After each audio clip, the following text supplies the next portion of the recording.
اگه دوست داری تاریخچه برند آدیداس رو بدونی این ویدیو رو تا آخر ببین. یه روزگاری توی آلمان یه خانواده‌ای بوده به نام خانواده داسلر. این خانواده 2 پسر بودن به نام‌های آدولف و رادولف.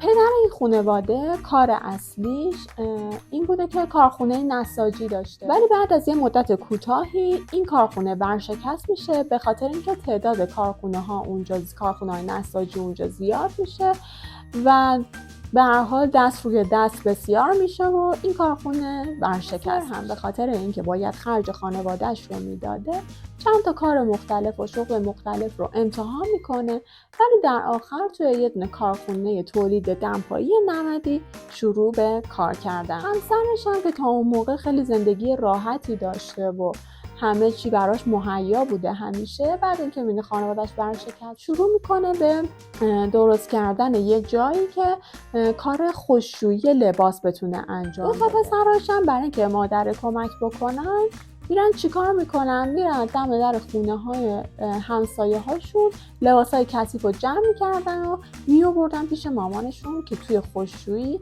بتونه اونها رو بهشون خدمات بده و بتونن از این طریق درآمد باشه. بعد یکی از این 2 پسرها که اسمش آدولف بود و تو جمع دوستاش اون رو آدی صدا میکردن میره و یه مقطعی به عنوان کارآموز توی یه نونوایی کار میکنه، ولی خب هیچ علاقه‌ای به این کار نداشت. به خاطر همین وقتایی که وقتش آزاد بوده و کاری نداشته با دوستاش و همکلاسی‌هاش میرفته ورزش‌های مختلف رو امتحان می‌کرد. حالا هاکی بازی می‌کردن، بسکتبال، فوتبال، ورزش‌های مختلف.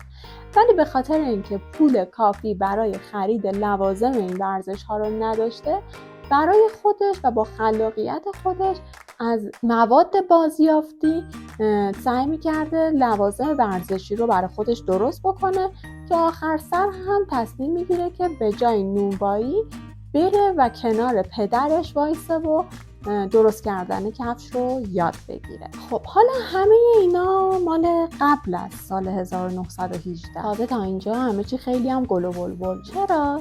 چون که بعد از اینکه سال 1918 میشه ارتش آلمان میاد آدولف و رادولف یعنی این 2 برادر رو فراخوان بهشون میده که شماها باید ملحق بشین به ارتش. اینا مجبور میشن برن و توی ارتش باشن و آدولف 1 سال توی ارتش خدمت. بعد از اون 1 سال وقتی که برمیگرده به محل زندگی خودش توی آلمان میبینه که هیچ چیزی دیگه مثل قبل نیست و جنگ روی خونه و زندگی اونها هم تاثیر گذاشته و حتی اون خشکشویی کوچیکی رو که مادرش درست کرده بود تا بتونه یک مقدار کمک خرج خانواده باشه رو هم از بین برده.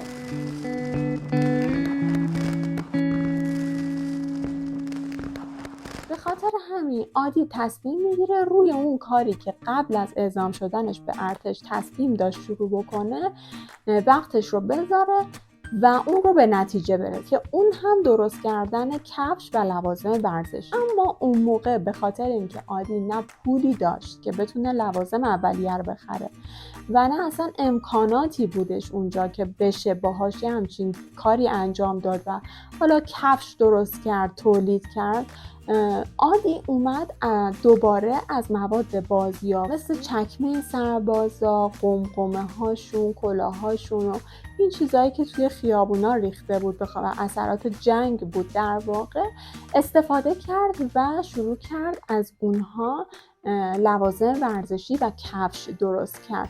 حتی یکی از نوآوری‌های جالب آدی که هنوز هم خیلی ازش نام برده میشه این بودش که اون موقع به خاطر اینکه حتی برق هم نبوده و هیچ زیرساختی وجود نداشته به علت همون جنگی که پیش اومده بود و همه چیز از بین رفته بوده، آدی اومد با 2 چرخه دستگاه برش درست کرد که این یکی از چیزهای عجیبی بود که جز خلاقیت‌های خیلی بزرگ آدی به حساب می اومد.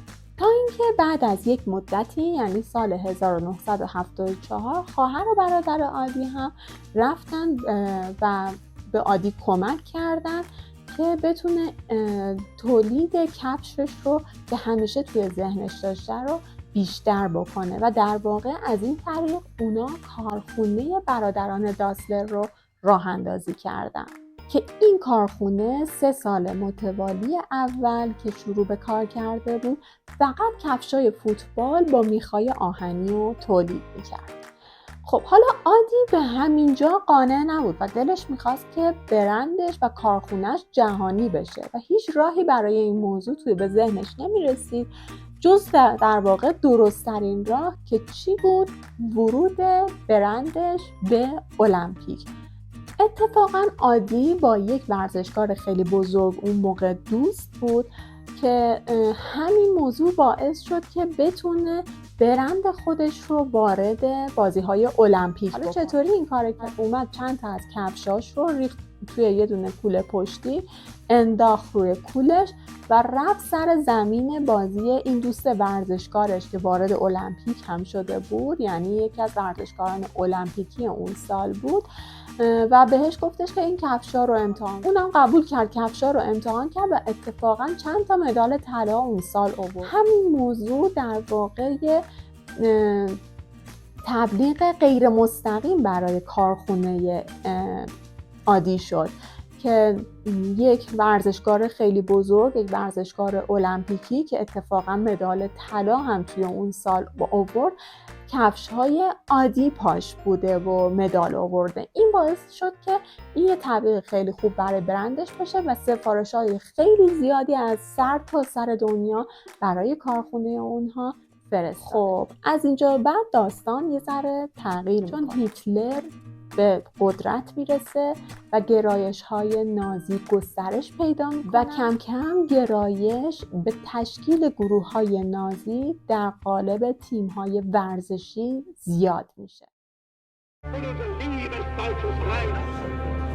و متاسفانه عادی و رادولف چون میخواستن از این شرایط سوء استفاده کنن و خبر از آینده نداشتن میان و جزء حزب نازی. اما بعدها که آلمان شکست میخوره و نازی ها منفورترین توی کل دنیا میشن، عادی و برادرش رادولف تلاش میکنن که بگن آقا ما اصلا هیچ ارتباطی با نازی ها نداشتیم. اما دیگه خب همه باشون بد شده بودن و طوری که آلمانی ها، ارتش آلمان با توپ و تانک میرن دم کارخونه عادی و میخوان که اونجا رو به توپ ببندن، اما به صورت خیلی معجزه آسای این کارو نمیکنن، فقط به این دلیل که همسر عادی یهو جلو میاد و میگه که بهتره که بریم توپ و تانکتون رو به سمت نازی‌های واقعی بگیریم، به خاطر اینکه ما فقط اینجا یک کارخونه تولید لوازم ورزشی هستیم و ما طرفدار ورزشیم